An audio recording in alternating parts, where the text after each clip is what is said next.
예, 수업 시작하겠습니다. 많이 더워요? 예, 날씨가 많이 덥네요. 예. 보니까 저는 5일까지인 줄 알았더니 수업이 6일까지네요. 예. 토요일 날 신나게 놀라 그랬더니, 6일까지야. 그래서 뭐 그렇게 급할 건 없을 것 같아요. 예. 어, 그래도 말씀드린 대로 6시까지는 생각을 하고 오시기 바랍니다. 뭐 많이 하려면 끝이 없어. 이번 주 안 하고 다음 주까지 다 해도 모자라. 그렇죠? 400 교과서 412페이지.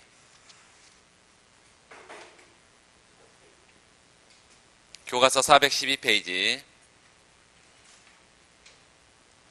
슈타켈버그 모형이 나와 있는데 어제 그 꾸르노 모형에 이어서 슈타켈버그, 그 다음에 슈타켈버그에서 그 전략적 무역 정책으로 보조금을 지급했을 때 그렇게 확장이 되니까요. 그렇게 일관되게 어제 일부 지금 리뷰하는 것도 있고 오늘 새로 나온 것들도 있을 건데 이론적으로 좀 잘 알아두시기 바랍니다. 그 슈타켈버그 균형은 잠깐 읽어보시면 지금까지 살펴본 꾸르노 모형에서는 밑줄 산출량의 추측된 변화가 제로라는 가정이 핵심적인 역할을 하고 있다. 그 말은 무슨 얘기예요? 상대방의 산출량을 주어진 걸로 간주한다.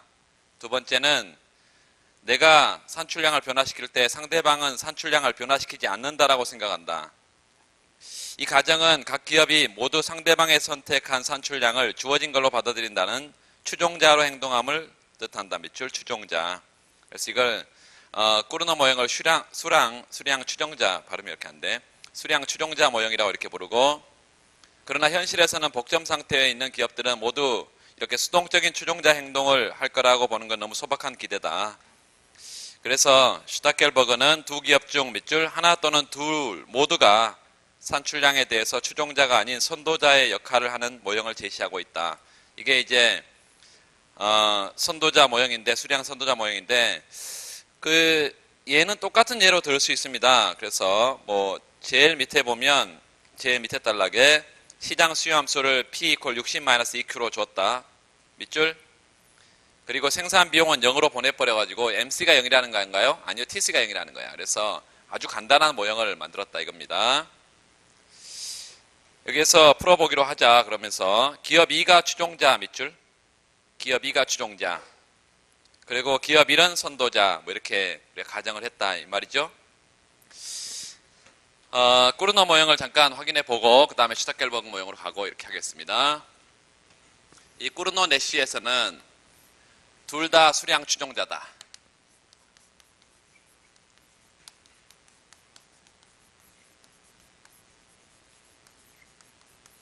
둘 다 수량 추종자다. 그래서 우리가 Q1, Q2 평면에 기업 1과 기업 2의 산출량 평면에 선택 본수 평면에 45도의 반직선을 끌어냈고, 이 궤적에서는 항상 Q2와 Q1이 물론 같을 것이고, 리액션 커브를 그려보면 Q2에 치우쳐 있는 애는 리액션 커브 1이고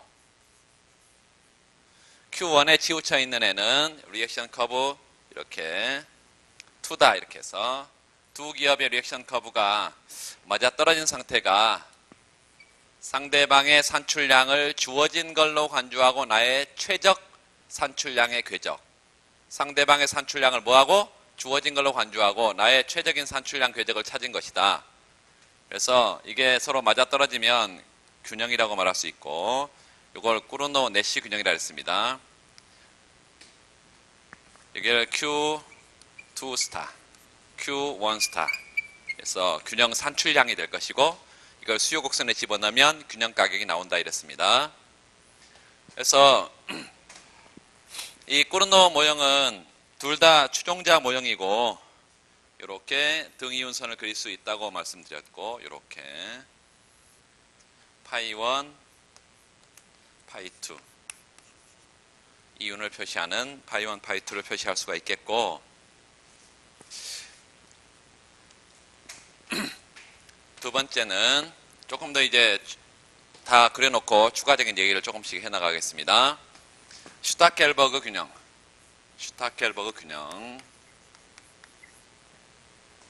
수량 선도자 모형이다.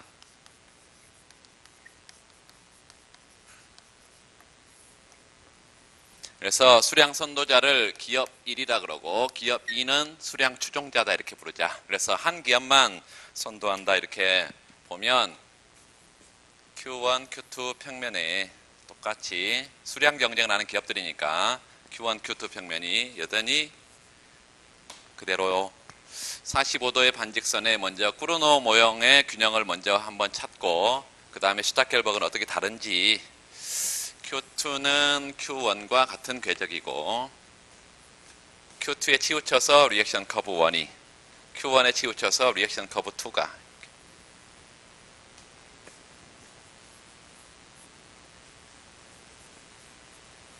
그래서 이 점이 지금 쿠르노 내시 균형점이라 그랬는데 쿠르노 내시 균형점에서 수량 선도자의 행동 원리를 우리가 좀 하기로 해보면 첫 번째 기업 1을 수량 선도자라 했는데 이 수량 선도자는 어떻게 행동을 하냐면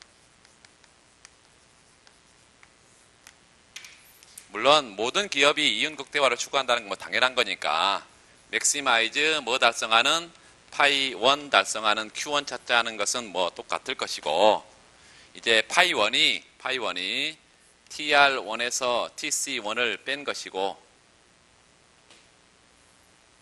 중요한 것은 이 선도자로 나설 때 전제가 있습니다. 어떤 전제가 있냐면 상대방이 어떻게 행동하는지 다시 말하면 상대방이 자신의 이윤을 극대화하기 위해서 어떤 행동을 하는지 알고 있다는 전제가 있다. 그래서 그걸 제약으로 삼습니다.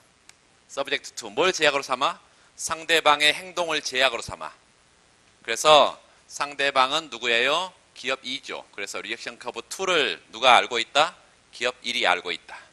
그래서 이런 제약하에서 상대방의 반응 곡선 제약하에서 행동을 한다. 이렇게 요게 이제 가장 중요한 내용이고 물론 기업 2는 선도자가 먼저 산출량을 정하면 그거를 주어진 걸로 간주하고 뭐를 주어진 걸로 간주해요?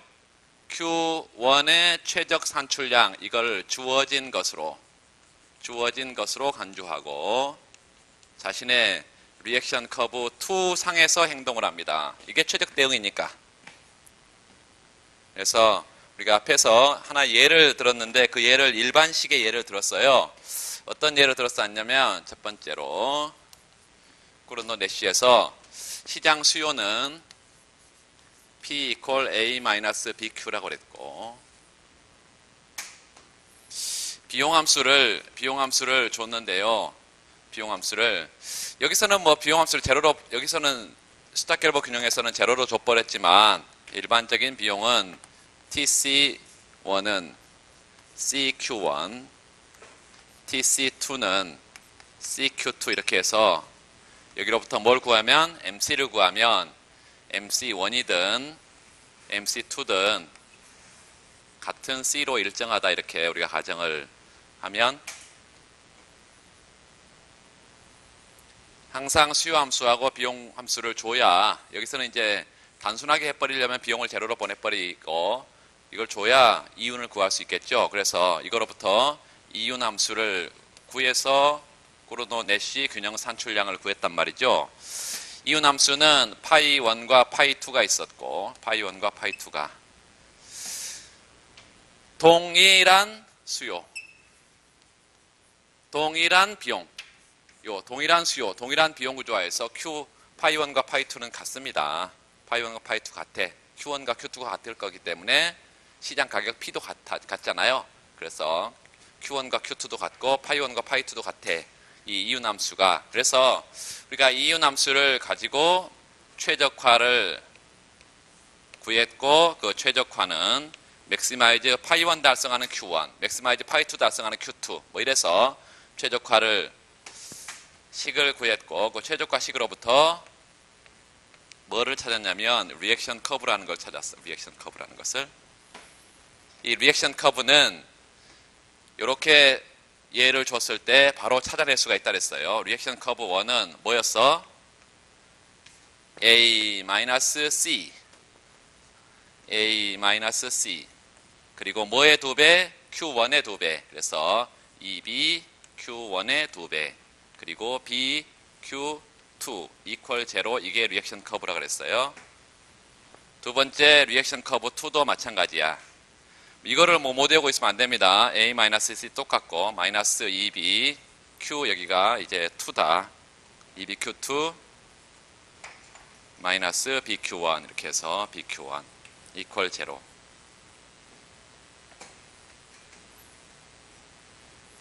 이렇게 두 기업의 리액션 커브를 찾았다는 것은 Q1과 Q2를 갖다가 놔버리면 이제 바로 Q1 스타, Q2 스타를 찾아버릴 수 있으니까 이제 거의 문제를 다 해결한 거예요. 이런 예를 그대로 여기 적용한다고 생각하면 리액션 커브 2는 뭔가요? 요 리액션 커브 2는 요는 얘죠.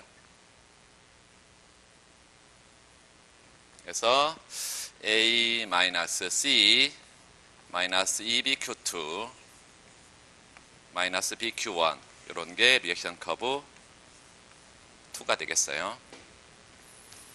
그런데 이제 기업 1의 요 파이 1은 구체적으로 우리가 써봐야 됩니다. 왜냐하면 이 제약함수를 리액션 커브 2를 요 제약함수를 집어넣어야 되기 때문에 목적 함수에 집어넣어야 되기 때문에 이걸 구체적으로 써야 돼. 어떻게 쓸 수 있냐면 파이 TR1은 P 곱하기 Q1이에요. 그리고 TC1 문제에서 TC1 이걸 CQ1 뭐 이렇게 줬는데 CQ1 이렇게 쓸 수 있겠죠?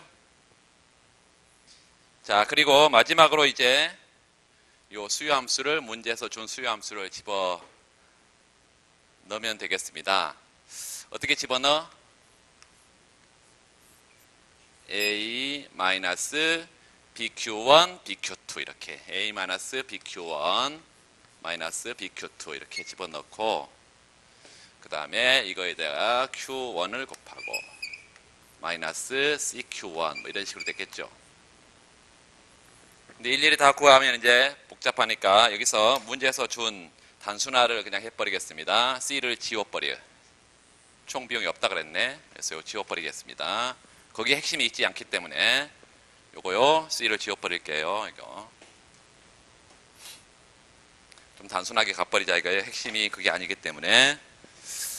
자, 그렇다면 여기는요 어떻게 생겼냐면 여기 이제 Q1만 여기 집어넣어서 각각 집어넣어서 이윤함수를 뭘로 Q1으로 미분하면 되겠죠. Q1으로. 그런데 하기 전에 Q2 대신에 뭘 집어넣어? 요 제약함수 리액션 커브에 있는 Q2를 정리해서 집어넣으면 되겠습니다. 요거를 Q2로 정리하면 2B 한 번만 써볼게요. Q2는 A-BQ1 이렇게 되겠죠. 그리고 결과적으로는 Q2는 뭐냐면 2B분의 A가 될 것이고 마이너스 여기가 2B로 B를 나누니까 2분의 1 Q1 이렇게 되겠죠. 이렇게 이게 Q2가 되죠? 따라오세요. 그러면 이걸 마지막으로 한번 쓰면 이제 Q2 대신에 그대로 집어넣으면 되겠습니다. A-BQ1 마이너스 요거 그대로 집어넣으면 돼. 이렇게 2B분의 A 마이너스 2분의 1 그리고 Q1 여기다가 뭐를 곱하면 돼? B를 곱하면 되죠. B를. 그래서 B 여기다가 마지막에 B를 이렇게 해서 Q1으로 마지막. 그럼 한 번만 정리를 합시다. 여기가 A-BQ1 요 B 넘어가면요 마이너스 2분의 A 여기 마이너스 플러스가 되고 2분의 B Q1 뭐 이런 식으로 되나요? 요렇게 요 2분의 B Q1하고요 요거 B Q1하고 그래서 마이너스 2분의 1 Q1이 되겠죠. 그래서 A 2분의 A하고 그 다음에 A하고 그래서 플러스 2분의 A 요 2분의 A 마이너스 2분의 1 BQ1 Q1 이런 식으로 되겠죠.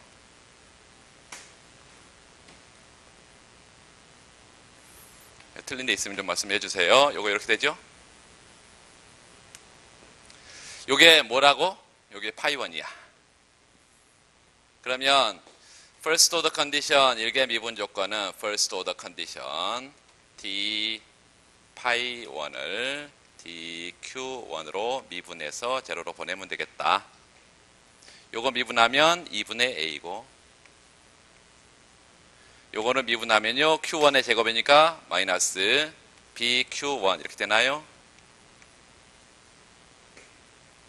그렇죠? 그러면 q1은 뭐가 돼? 2b분의 a가 되겠죠. 요게 q1인데 선도자의 수량 선도자 기업 1, 요 기업 1 수량 선도자의 최적 산출량이 되고 q1 리더의 선도자의 뭐가 돼? 산출량이 됩니다. 이걸 어디다 집어넣으면 리액션 커브 2에다 여기다 집어넣으면 바로 Q2는 뭐가 됩니까? Q2 팔로워의 최적 산출량은 자 한번 그대로 한번 넣어봐. 2B분의 A 마이너스 여기가 2분의 1 2B분의 A 뭐 이렇게 그러면 얼마?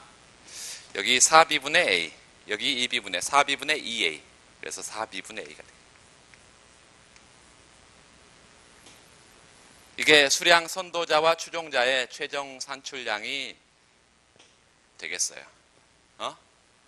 이렇게 여러분 구하는 방법을 알아야 됩니다. 구하는 방법 어떻게 구한다고? 리액션 커브 2를 어디다 집어넣어? 여기 기업 1의 이윤함수에 집어넣어서 최적 산출량을 찾고 그 다음에 상대방은 어떻게 해요? 상대방은 자신의 리액션 커브 상에서 행동을 할 거니까 거기다 집어넣으면 Q1을 거기다 집어넣어버리면 바로 Q2가 나와버린다. 이런 건데 자 이론적으로는 그런데요. 기업 1의 입장에서는 자 보세요. 처음에 꾸르노 내시 균형점은 여기였어. 이런 점. 이 꾸르노 내시 균형점에서 이윤선을 포함 이렇게 그려봤더니 이렇게 그려집니다. 이렇게 등 이윤선을 이렇게 등 이윤선이 그려져 이렇게. 이게 기업 1의 이윤이야. 둘 다 추종자로 행동할 때 기업 2의 이윤입니다. 기업 1은 상대방의 뭘 알아? 리액션 커브 2를 알아. 요 리액션 커브 2를 알기 때문에 요 RC2를 제약으로 삼은 상태에서 자신의 이윤은 가장 언제 커진다? 아래로 쭉 끌어내서 사실 여기로 가버리면 가장 커져 버리겠죠.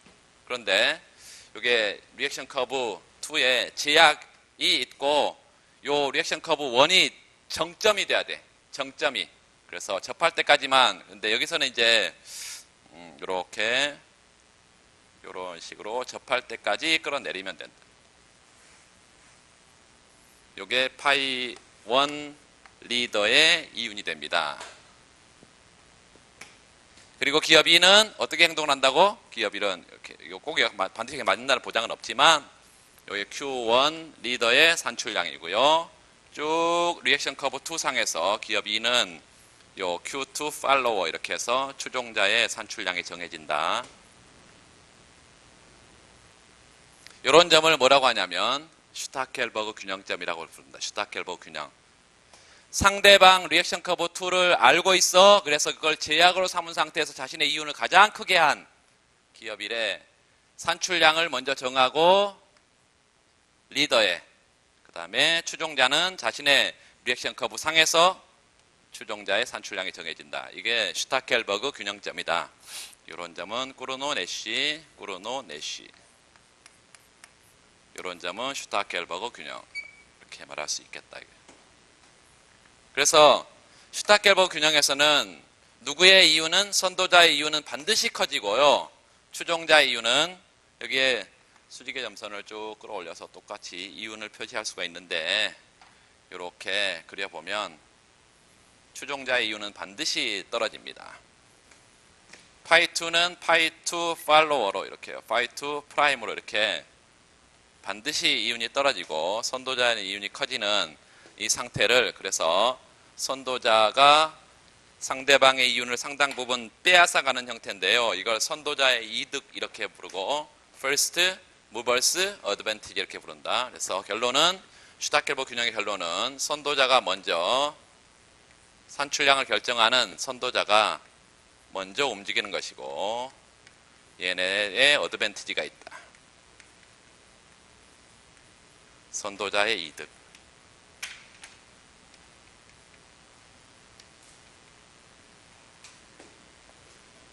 이렇게 말할 수 있겠습니다.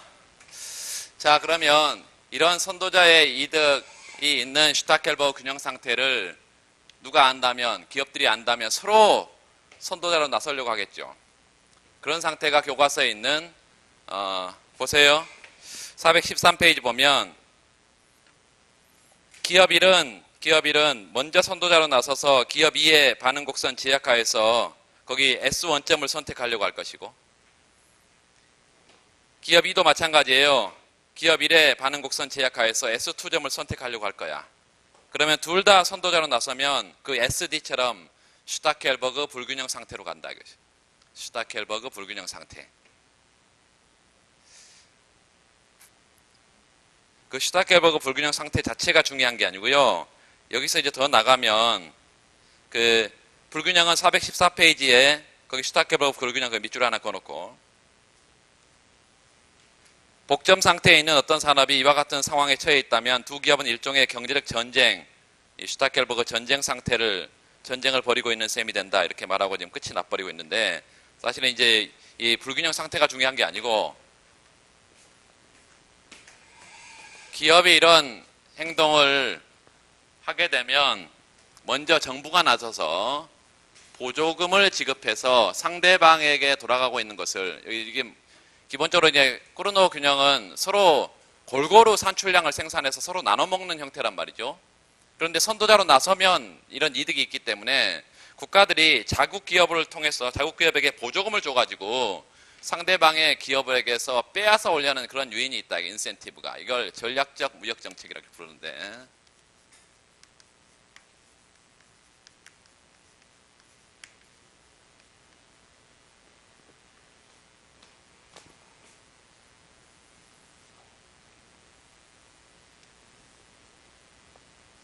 Q1과 Q2 평면이 있고 이렇게 45도의 반직선이 똑같이 있습니다. 이 궤적에서는 Q2하고 Q1이 항상 같을 거고,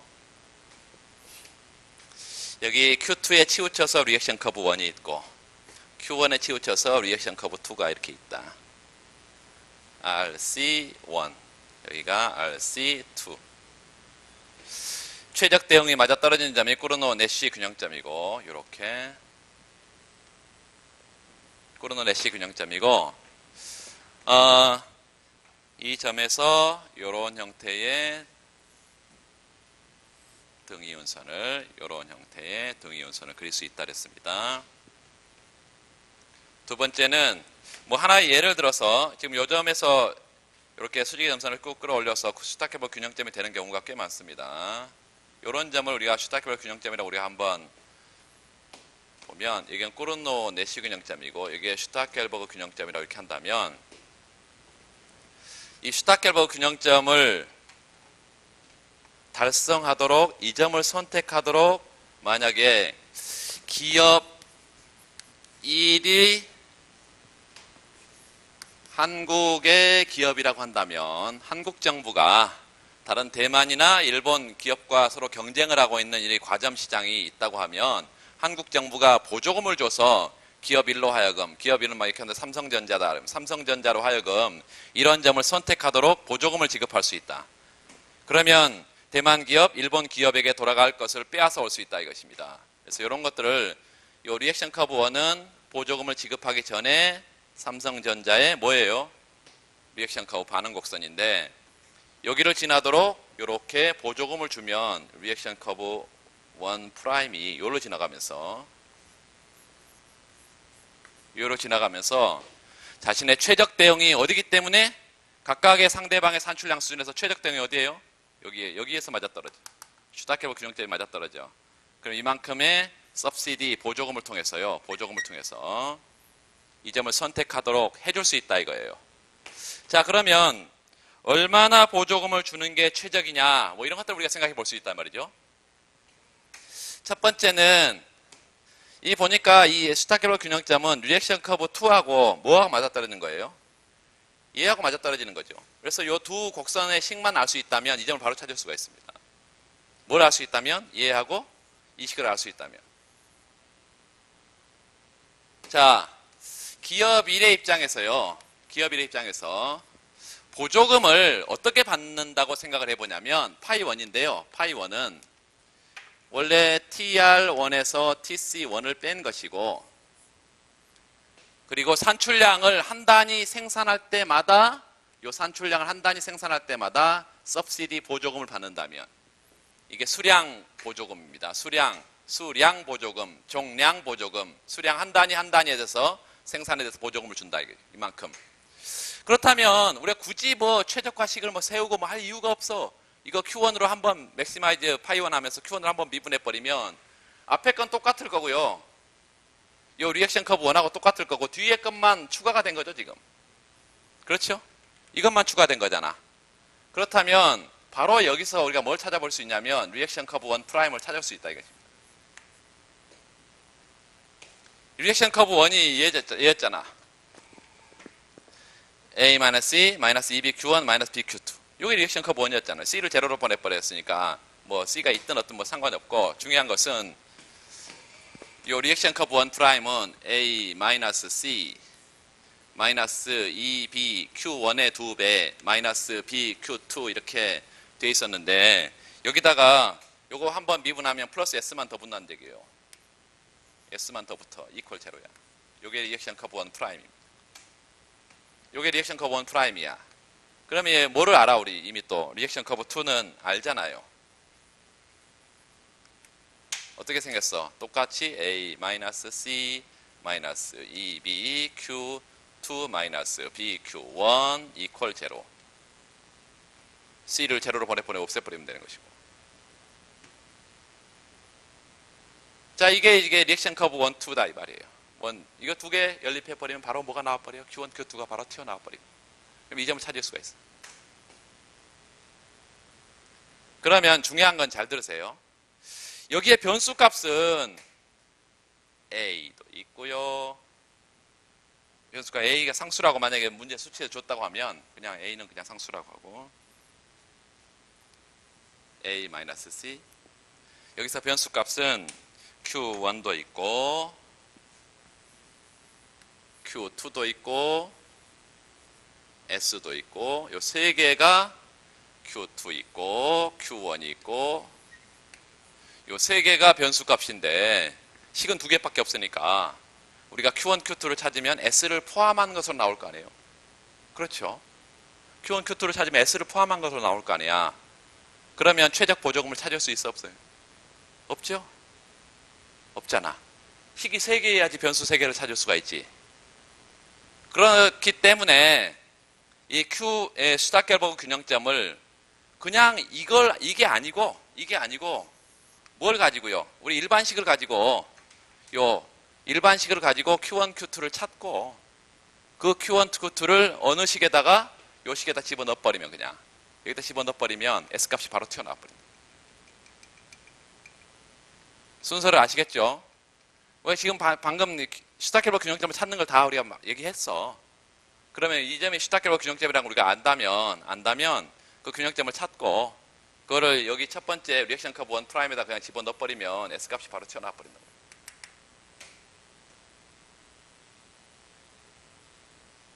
이해되시죠? 이 방법을 알아야 됩니다.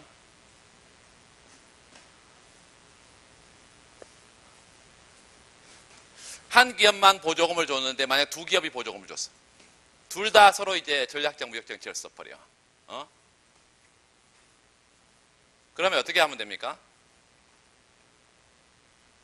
얘도 리액션 커브 2도 리액션 커브 2 프라임이 되지. 여기다 플러스 S 얘만 붙으면 돼. 그럼 두 식을 연립하면 Q1, Q2, S가 나오지.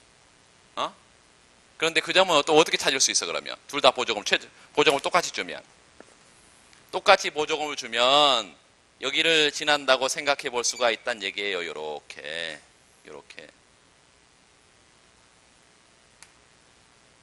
그러면 Q1 equal Q2라고 놔버리면 식은 두 개라도 바로 S가 튀어나와 버린다. 이해되시죠? 식이 두 개밖에 없어도 우리가 이런 점을 알기 때문에 Q1과 Q2 같잖아. 이거. 이 식에 Q1, Q2 같다고 놔버리면 S, 이 식이 하나 S하고 Q와의 관계가 바로 튀어나와 버리잖아. 그리고 이 식을 알면, 이 식의 점을 알면 요 두 개, 식이 두 개라도 다 찾을 수가 있다 이 말이에요. 그래서 전략적 무역 정책을 한 기업이 쓰는 경우하고 두 기업이 쓰는 경우 달라질 것은 아무것도 없다. 이 점만 달라. 이해되시죠? 요거 알아야 됩니다.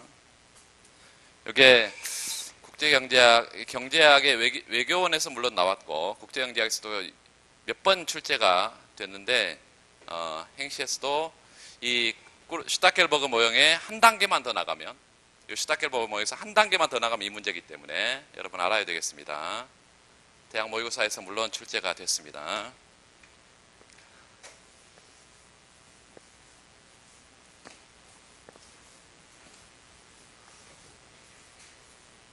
거기까지 일단 하고 문제를 이제 이론적인 거 여기 조금 더 확장을 좀 시켜놨고요. 문제를 좀 보겠습니다.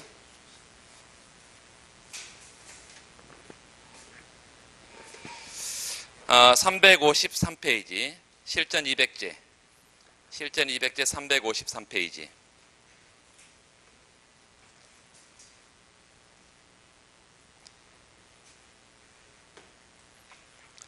사회 우생에 관한 것들을 묻고 있는데요. 우리가 지금까지는 균형 산출량, 균형 가격 이런 것만 다 찾았었는데 이제 사회 후생에 관한 문제가 있어요. 116번 문제, 353페이지 116번 문제. 어떤 산업이 두 개의 기업으로 구성된다고 하자 두 기업의 생산 비용은 0이다 밑줄. 생산 비용 0이니까 좀 단순화시켜 버렸습니다. 시장 수요 함수는 Q 이퀄 120-4P다. 그리고 사회후생은 소비자 잉여와 생산자 잉여의 단순합이다. 사회후생은 보통 이제 소셜 서플러스로 평가를 하는데 소셜 웰페어고요. 소셜 웰페어, SW. 소비자 잉여는 CS고요. 컨슈머 서플러스. 생산자 잉여는 프로듀서 서플러스. 그래서 PS고 단순합이다. 두 기업이 꾸르노 방식으로 경쟁한다면 꾸르노 방식 어떻게 경쟁하는 거예요? 산출량 경쟁을 한다는 얘기입니다. 각 기업의 반응 함수는 뭐냐?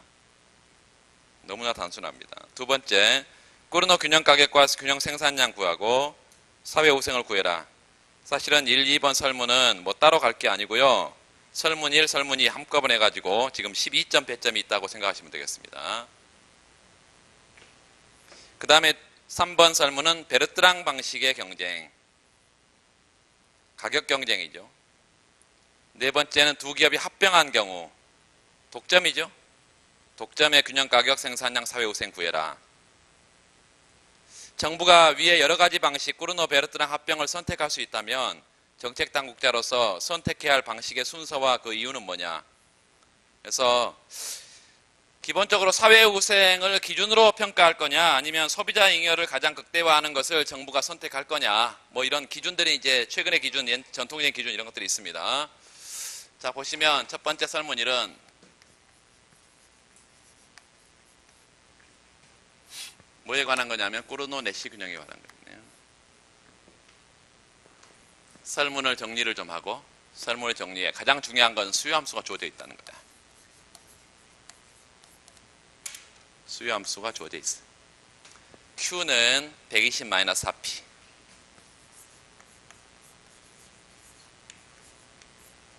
이렇게 주어져 있어요.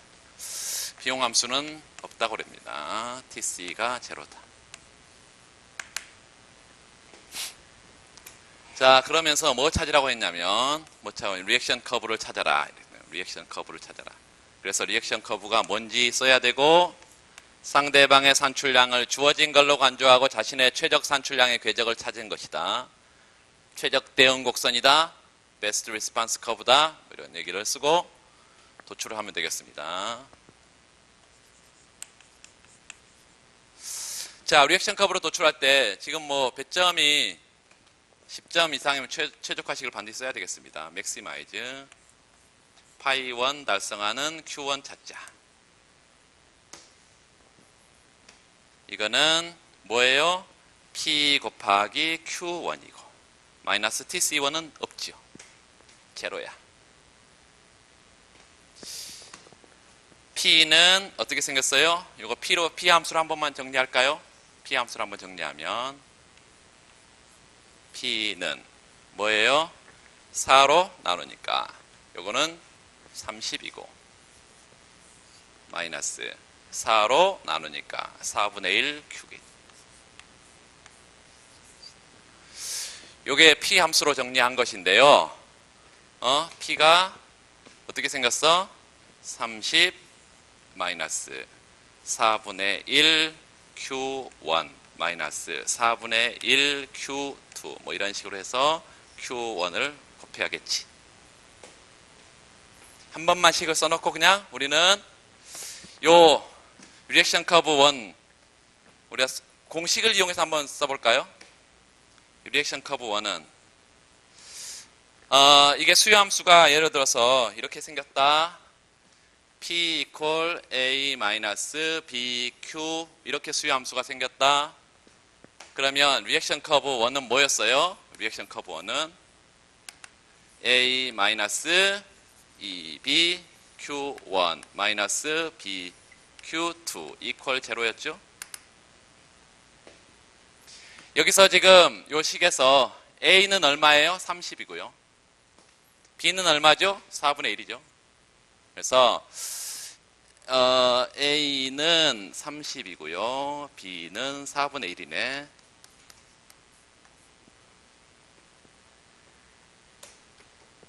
요 A가 얼마? 30. 그래서 리액션 커브 1은 30 마이너스 B가 4분의 1이니까 4분의 1 소문자네요. Q1 여기가 B가 4분의 1 4분의 1 Q2 뭐 이런 식으로 바로 리액션 커브 1을 찾을 수 있죠.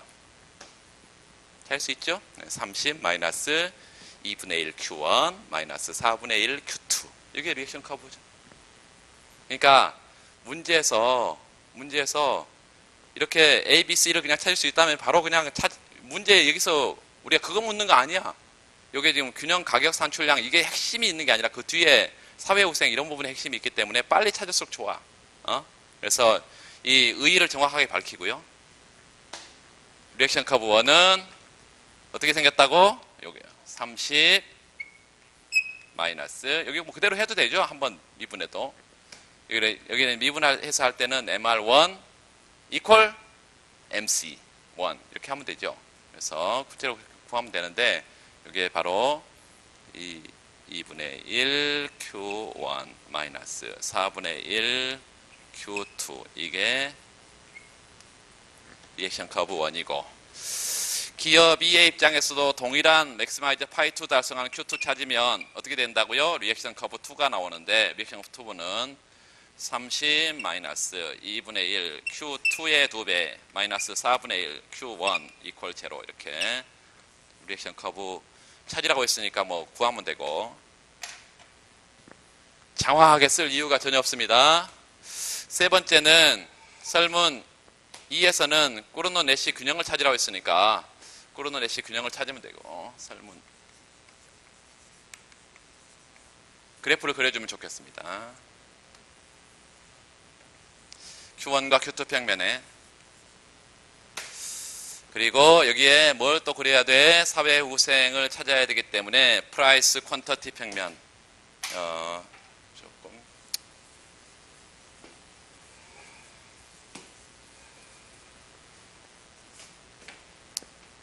소문자로 돼.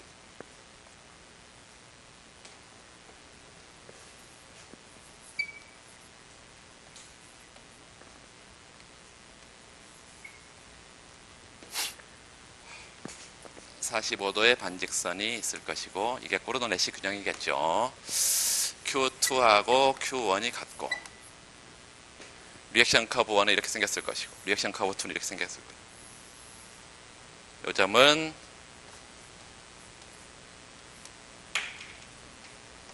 코르노 내시 균형이고 뭐 다 하면 돼요. Q1을 제로로 보내버리면 Q2는 얼마예요? 120. Q2는 여기가 120이고 Q2를 제로로 보내면 Q1은 얼마? 60이고 120. 60. 요 코르노 내시 균형점 뭐예요? 3B분의 A-E. 3B. B가 얼마? 4분의 1. A는 얼마? 30. 그래서 여기가 3B분의 A-. 한번 3B분의 1 쓸 일은 없습니다. A. B는 얼마? 여기가 4분의 1. 여기가 30. 그러니까 40이 되나요?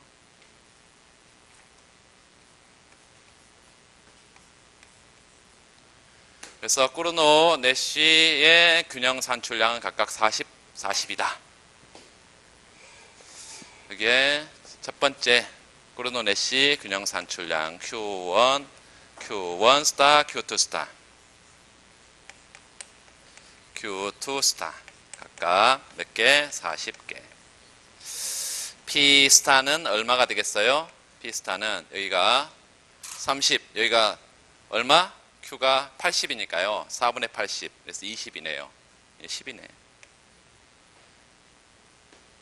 코르노 균형 가격과 산출량을 찾았고, 코르노 균형 가격과 산출량을 이렇게 디맨드 커브가 이렇게 있고요. 디맨드 커브는 물론 제예요. P 이퀄 30 마이너스 여기가 4분의 1 Q가 이게 디맨드 커브고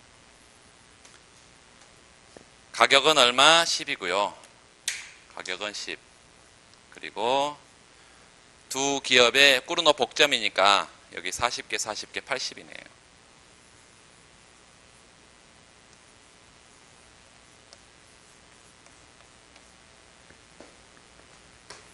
요게 컨슈머 서플러스, 소비자 잉여. 프로듀서 서플러스. 왜? 비용이 없으니까. 비용이 있다면 또 비용을 빼야겠죠. 비용이 없어. 그래서 PS와 CS. 여기가 지금 얼마? 지금 120이네요. 120. 여기가 리액션 커브. 시장 수요가 지금 Q를, 아니죠.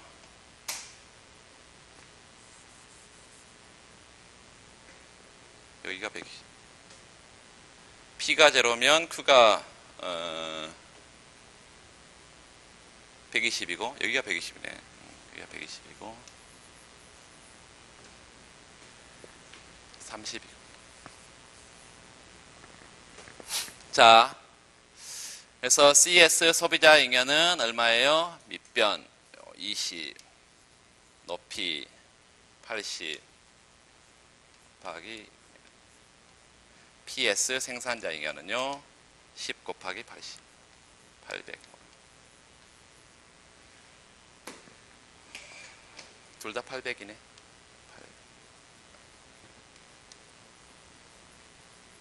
SS 소셜 서플러스 사회적 잉여는 1600이 뭐 이런 식으로 되겠습니다. 이렇게 찾아내면 소비자, 생산자, 사회적 잉여를 판단할 수 있겠고, 자, 설문 3은 베르트랑에서 하나 조심해야 될 게 있는데요.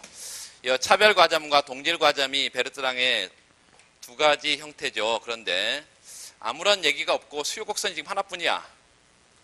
이 차별 과점이라면 수요 곡선이 두 개가 나와야 됩니다. 두 개가 나와야 돼. 그럼 수요 곡선 하나뿐이야. 이런 경우는 동질 과점이라고 판단을 해주면 되겠습니다. 뭐라고요? 동질 과점이라고. 그래서 동질 과점은 가장 중요한 특징이 베르트랑의 역설이 나타난다. 베르트랑의 역설이. 베르트랑의 역설이라는 것은 가격이 어디로 수렴한다고요? MC로 수렴한다. MC. MC가 얼마? 제로. 총 비용이 없으니까 한계 비용 당연히 제로지. 그래서 0으로 수렴해 버린다. MC가. 그럼 가격이 뭐라는 거예요? 0이야.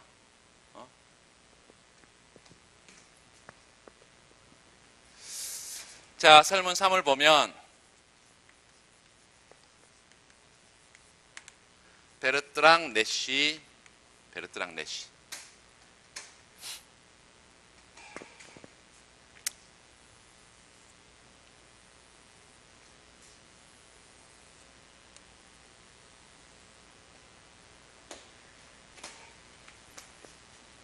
P1, P2 평면이 되겠죠.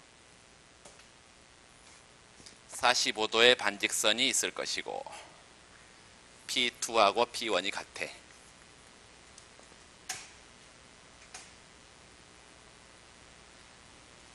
자, 베르트랑 내쉬에서 우리가 코르노 내쉬는 요 수평축에 이렇게 모하게 오목하게 이윤선이 생겼는데 베르트랑은 수평축에 볼록하게 생겼죠. 그래서 결국은 MC가 뭐니까 여기야 0. MC가 0. 그러니까 서로 경쟁을 하다 보면 어디까지 와버린다고요? 얘가 처음에 요만큼의 가격을 정하면 나는 그거만큼보다 낮은 가격을 정한다 그랬어요. 얘가 이만큼 가격을 정하면 나는 그것보다 낮은 가격을 정한다 그랬어. 그래서 경쟁을 쭉 하는데 MC가 어디까지? 제로니까 여기까지 와버려. 요렇게 쭉 하는데 어디까지 경쟁한다고? 여기까지 경쟁을. 결국은 리액션 커브 1은 얘가 될 것이고 리액션 커브 2는 얘가 된다 이거예요. 결국은 이렇게 두 기업의 최적 대응이 맞아떨어지는 점, 이런 점인데 이런 점에서 이렇게 이런 식의 등이윤선이 생겼다. 이런 식의 등이윤선이 생겼어. 이렇게. 이유는 뭐예요? 제로지 뭐. 가격이 P가 제로인데 이윤이 제로야. 파이 1도 파이 2도 다 이윤이 제로야.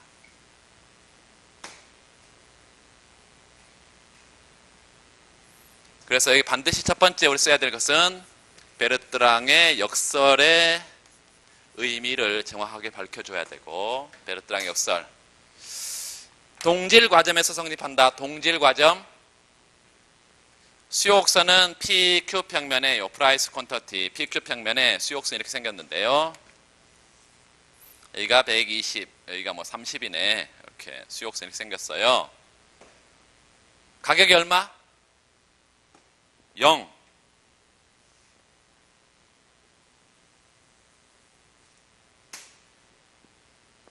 그래서 균형 산출량은 몇 개죠? 120개. 120개는 한 기업이 생산해요? 아니요. 두 기업이 생산하지. 그래서 Q1 스타는 60개, Q2 스타도 60개. 이렇게 해서 합하니까 동질 과점에 120개의 생산이 이루어지고, 가격은 베르트랑 역선이니까 P스타는 MC 수준에서 결정이 되고 MC는 0이다. 균형 가격과 산출량 찾았고, 요 전체는 소비자 잉여가 되겠습니다. 생산자 잉여는 제로. 자, 전체 소비자 잉여는 얼마예요? CS는, 요 CS 소비자 잉여는 30, 120, 2분의 1.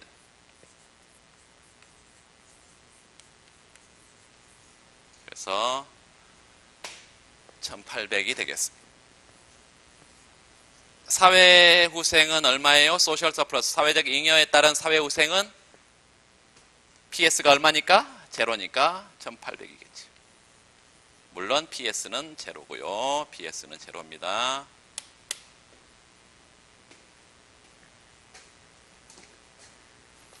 이렇게 소비자, 생산자, 사회 잉여를 구했어. 소비자, 생산자, 사회적 잉여를 이렇게 구했고, 우리가 구하고 싶은 건 하나만 더 남았네요. 마지막으로 합병.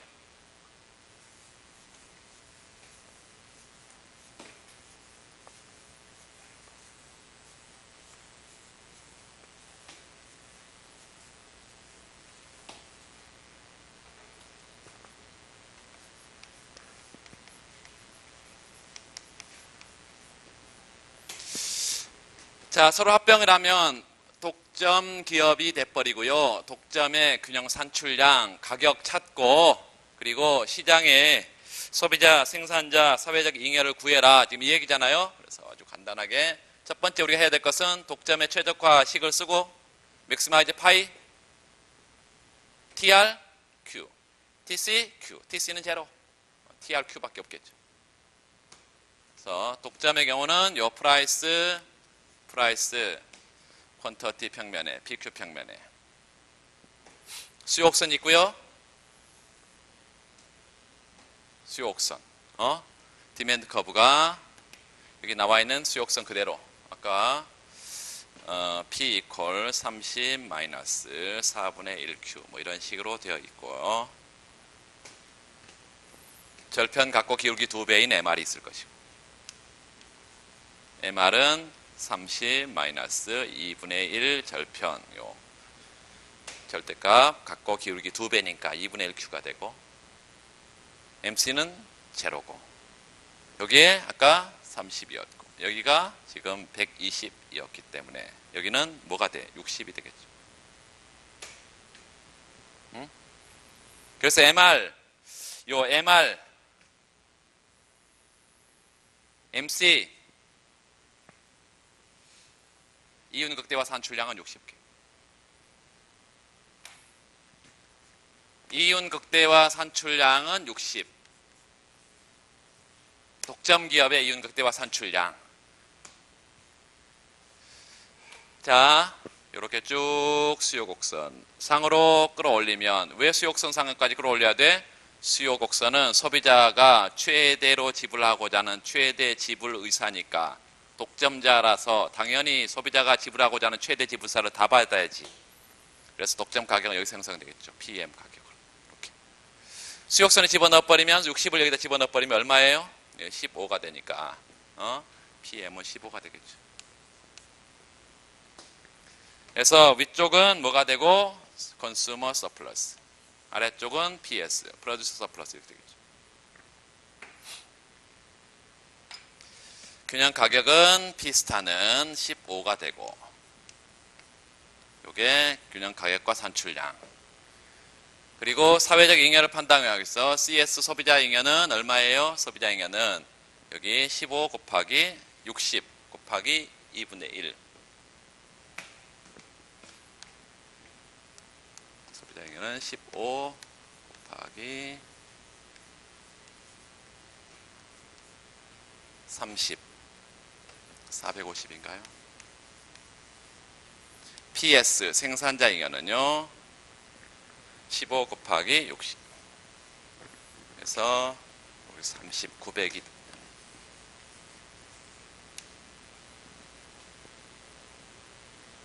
800 900인가? 900이네요. SS 소셜 서플러스 사회적 잉여는 900 1350 이렇게 소비자, 생산자, 사회적 잉여를 우리가 구했고 최종적으로는 마지막 설문은 정책 당국자가 어떤 걸 선택하겠냐 다시 말하면 베르트랑 내쉬를 선택할 거냐 아니면 독점 합병한 경우를 좋아하겠냐 아니면 여기가 꾸르노 내쉬인데 꾸르노 내쉬 이런 꾸르노 복점을 더 좋아하겠냐 판단을 해봤더니 각각 여러분 행렬 사사 행렬을 표시를 좀 하면 이렇게 표시를 이렇게 좀 해봐요.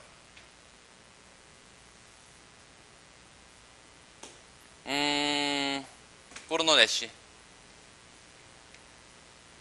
그 다음에 베르트랑 합병 모노폴리 CS PS SS 이렇게 자 전부 다 집어넣어봐. 꾸르노 내쉬는 얼마예요? 소비자 잉여는 800이네요. 생산자 잉여 얼마였어? 800. 사회적 잉여는 합한 거니까 1600이요. 베르트랑은 저기 보니까 800, 0, 1800 0, 1800 모노폴리 독점은 450 여기가 900 1350 자 그래서 이런 형태가 되는데요. 만약에 정부가 사회후생을 가장 크게 하는, 사회후생을 가장 크게 하는 경우를 시장 조직을 좋아한다면 뭘 선택해야 돼? 이걸 선택해야 돼. 그래서 전통적인 기준은 소비자가 많이 가져가든 생산자가 많이 가져가든 상관없이 정부는 사회후생을 가장 크게 하는 것을 선택했단 말이죠. 그래서 이게 전통적인 기준에서는 당연히 뭘 선택할 거야? 베르트랑을 선택하겠습니다. 가격 경쟁을 하는 기업들이 있는 상태를 선호할 거라고 정부가. 두 번째는 최근에는 이 사회후생도 중요하지만 소비자 잉여를 가장 극대화하는 방향으로 이 기준이 바뀌었다 이 말이죠. 정부 선택이. 그래서 소비자 잉여 가장 큰 건 뭐예요? 얘죠.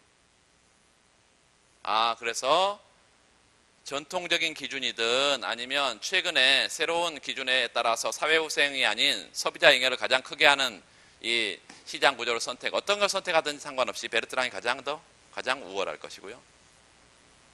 두 번째, 이거 보니까요, 얘가 가장 낮아. 요거보다. 그래서 사회후생이 두 번째로 큰 것은 여기 첫 번째, 여기 두 번째, 여기 세 번째고요. 여기도 첫 번째고, 여기가 두 번째고, 여기 세 번째여서 기준은 명확합니다. 베르트랑이 가장 먼저, 그 다음에 꾸르노 내시, 세 번째 합병의 경우. 정부의 입장에서는 이 두 가지 이거를 꾸르노 내시든 베르트랑이든 서로 가격 경쟁을 하든 수량 경쟁을 하든 경쟁적인 상황을 좋아하고 요 독점 상황을 좋아하지 않는다 이런 얘기. 이렇게 하면 꾸르노 이제 베르트랑 합병 이런 거 균형 산출량 가격 이런 거 구하는 거를 여러분이 그냥 기계적으로 할 수 있다고 생각이 들고 기계적으로 해야 됩니다. 아까 이제 조금 더 이게 응용이 되면 그 꾸르노에서 뭘로 확장이 되고 슈타켈버그에서 뭘로 확장이 되고 전략적 무역 정책으로 이렇게 확장이 되는 형태로 출제가 되고 행시에서는 아직 전략적 무역 정책을 그 꾸르노에서 확장된 형태로 출제는 안 됐고 뒤에 게임 이론에서 바로 보겠지만 게임 이론으로는 출제가 됐습니다. 게임 이론으로는 그래서 전략적 무역 정책이 두 가지 형태로 분석한다고 하나는 게임 이론으로 또 하나는 이 꾸르노로 이건 반드시 해야 됩니다.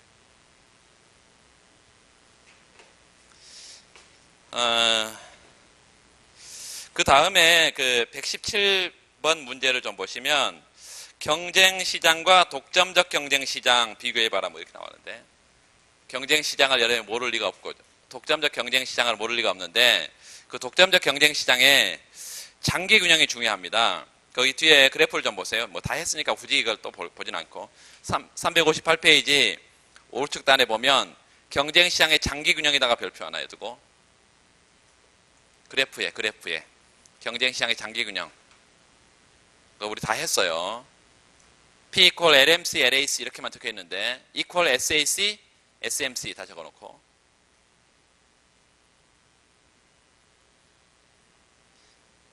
그 다음에 독점적 경쟁도 장기가 중요합니다. 그 독점적 경쟁 기업의 장기균형 거기다 별표. 핵심은 독점적 경쟁의 장기균형은 이 사중손실이 존재하는 것이 독점의 사중손실과 의미가 전혀 다르다는 것을 아는 게 중요합니다.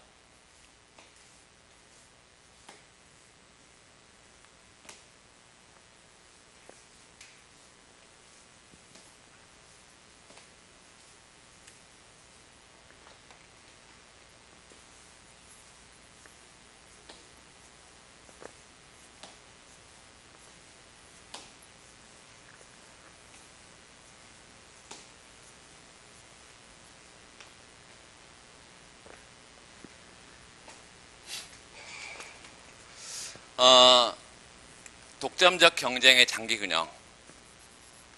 거기 그래프를 그냥 보시면서 굳이 안 그려도 됩니다.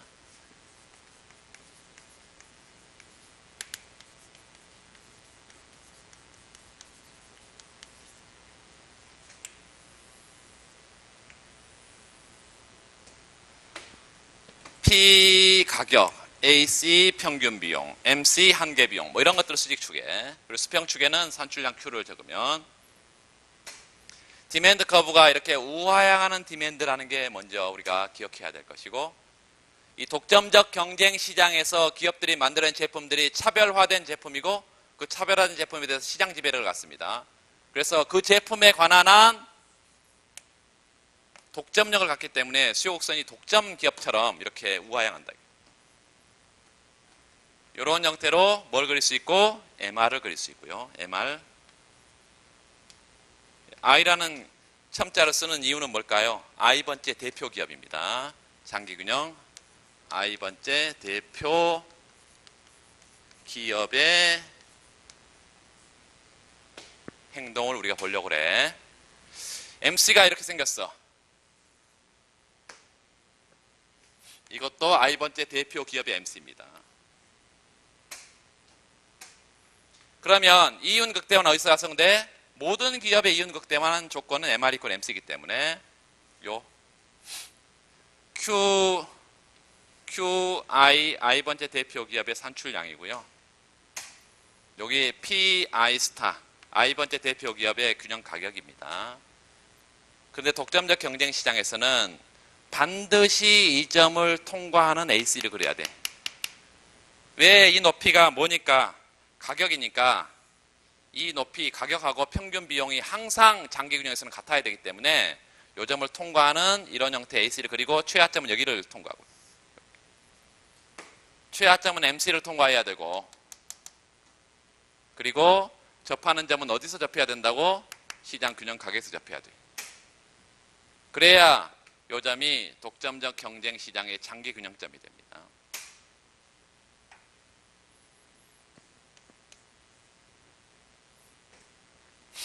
자, 먼저 우리가 장기 균형에서 모든 개별 기업은 파이는 0이다. 왜? P하고 LAC가 같으니까.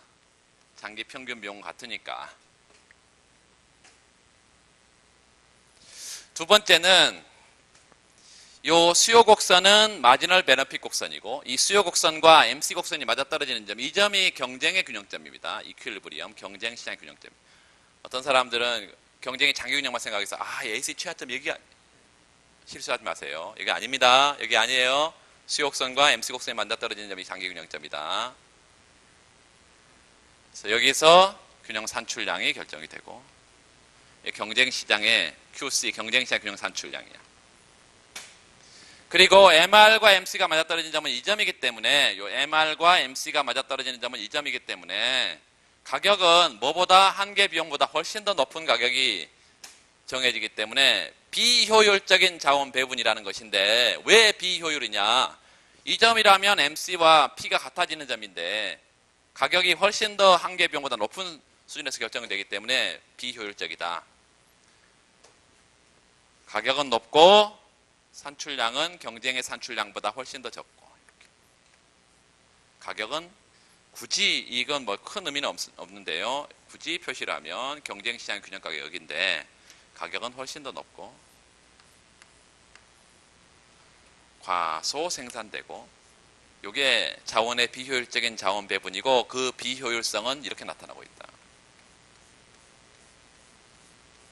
이게 사중 손실. dead weight loss, 이 사중 손실. 그러니까 독점적 경쟁 시장의 장기 균형 상태에서는 EU는 제로고 DWL, dead weight loss, 사중 손실이 발생한단 말이죠. 이 사중 손실은 뭐 때문에 발생한다고? P하고 MC하고 다르기 때문에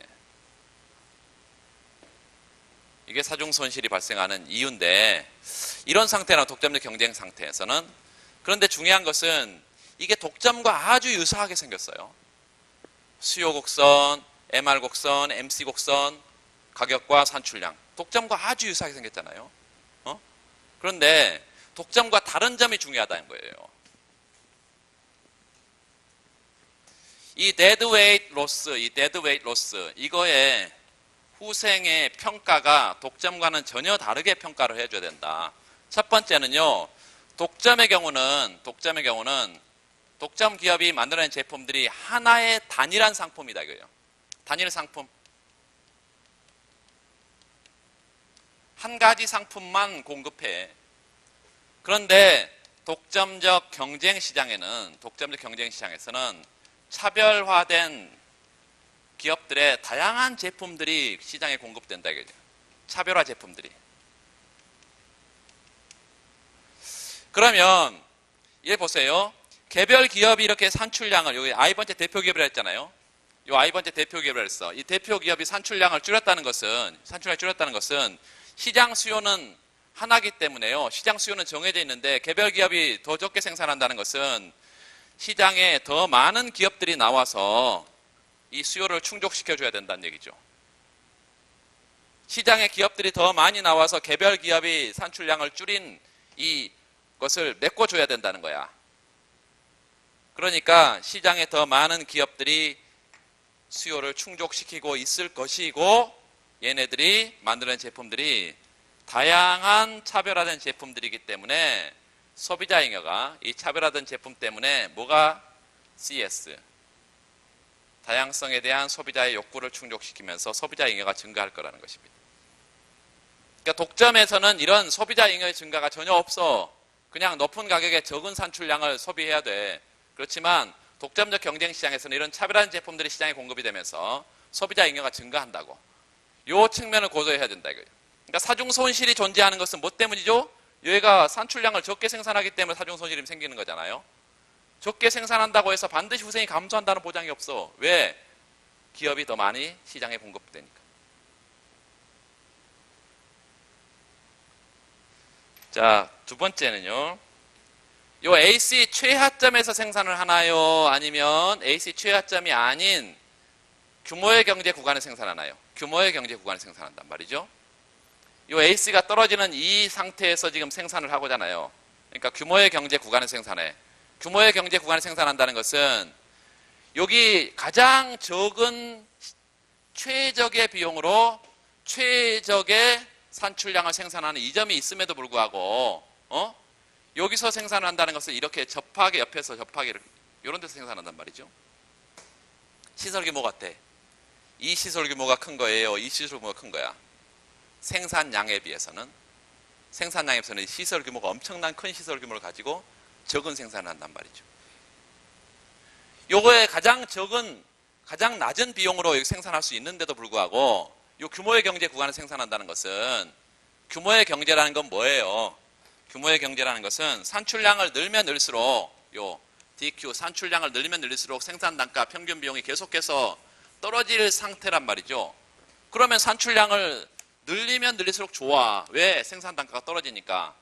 그래서 일로 가버리면 좋은데 얘가 여기서 생산하고 있단 말이죠. 이거를 과잉시설론이라 이렇게 부릅니다. 시설 규모를 너무 큰 공장을 지어놓고 적게 생산하고 있단 말이죠. 이걸 과잉시설론. 그래서 이 시설이 규모의 경제 구간에서 과잉시설 상태에서 생산을 하기 때문에 사중 손실이다 이런 얘기를 하는 거예요. 과잉시설론 때문에 사중 손실이 발생하고 후생이 경쟁시장보다 나쁘다라고 평가를 하고 있는데 이거를 고려하지 않는 얘기라는 거예요. 계속 지금 하고 싶은 얘기가. 이거를 고려하지 않는 얘기라고 지금. 그래서 두 가지 상충적인 측면을 다 고려해야 된다. 이 후생평가를 할 때 시설이 과잉시설론 자체는 비효율적인 시설 규모예요. 그에 따라서 비효율성이 유발돼, 데드웨이트 로스가. 그리고 그 면적은 이거예요. 그런데 여기에 추가로 고려해야 될 사항이 개별 기업의 산출량이 줄어들면서 시장 전체에 더 많은 기업들이 나올 것이고 이 많은 기업들이 나온 제품들이 다 차별화된 제품이기 때문에 이 소비자 잉여 증가라는 이 후생 증가분을 추가로 고려해야 된다는 것이지. 이해되시죠? 거기에 자세하게 그걸 써놨습니다. 359페이지 왼쪽 단에 보면 독점적 균형에 거기 단기 균형 2번, 장기 균형 3번에 보면 별표를 하시고 장기 균형에 자세하게 써놨어요. 첫 번째는 거기에 비효율성, 최적 조업 수준보다 적은 생산량, 과잉 시설, 그러나 차별화된 상품 공급에 따른 소비자 선택의 폭 증가, 이런 두 가지 상충적인 측면을 다 고려해야 된다 이렇게 되어 있어요. 요게 이제 이용환 선생님 책에는 뭐 최적 차별화 논의가 있는데 여기서부터 확장이 좀 되기는 됩니다. 그 다음에 이거는 지금 뭐 시간적인 문제 때문에 그걸 안 할게요. 118번 그 2번 문제 보면 독점적 경쟁 기업에 크루그만 모형이 있는데요.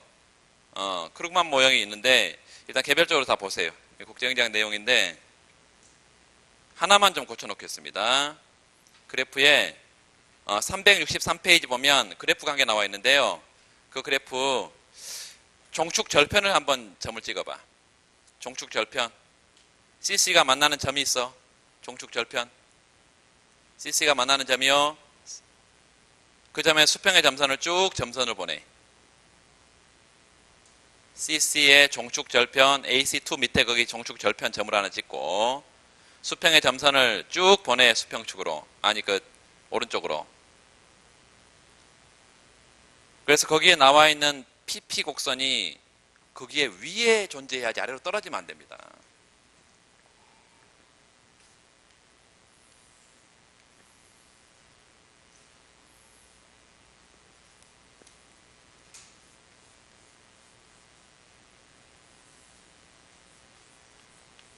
이렇게 여기에 점근하기는 점근하지만 아래로 지금 이렇게 떨어지게 이렇게 그려져 있어. 이거 틀린 것이에요.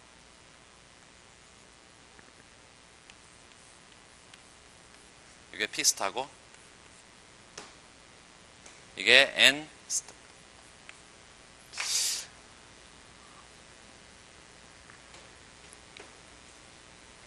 국제경제 하신 분들은 뭐 다 했을 거고 경제 하신 분들이 지금 이게 독점적 경쟁 시장에서 그러면 시장에 몇 개의 기업들이 나오는 게 최적이냐 폐쇄 경제 상태에서 그리고 개방 경제에서 시장 규모가 확대됐을 때 어떤 현상이 나타나냐 뭐 이런 것들을 보는 모형인데 일단 여기서는 안 하겠습니다.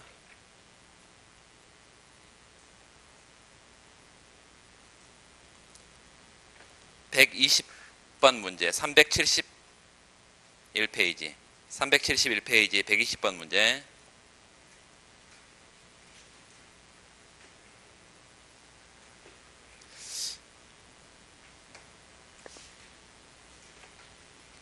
잠깐 쉴게요. 10분 쉬고 하겠습니다.